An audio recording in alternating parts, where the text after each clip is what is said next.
10 రోజులు ఏమాత్రం విశ్రాంతి తీసుకోకుండా రాత్రింబగళ్ళు పనిచేసిన అధికార యంత్రాంగాన్ని మనస్ఫూర్తిగా పేరు పేరున అభినందిస్తున్నా, కృతజ్ఞతలు తెలియజేస్తున్నా. మీరు చేసిన త్యాగాలు చరిత్రలో శాశ్వతంగా ఉంటాయి. ఒక్క అధికార యంత్రాంగం ఐఏఎస్ ఆఫీసర్లే కాదు, మొత్తం జిల్లా అడ్మినిస్ట్రేషన్, రాష్ట్రంలో ఉండే అధికార యంత్రాంగం అంతా కూడా రాత్రింబగళ్ళు పనిచేశారు.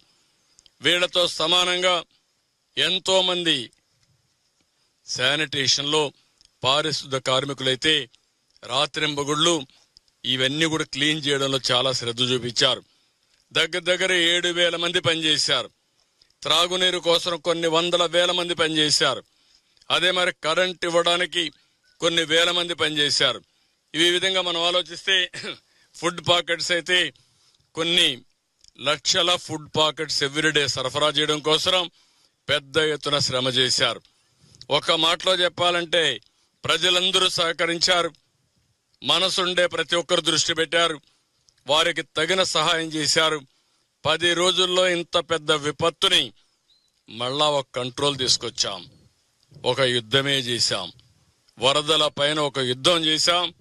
ఎవరైతే విద్వేషాలు రెచ్చగొట్టి వారు అధికారంలో ఉన్నప్పుడు చాలా వరకు దుర్మార్గంగా ప్రవర్తించి, నిర్లక్ష్యంగా ప్రవర్తించి ఈ గండులకు కారణమైన అవన్నీ పూడ్చాం.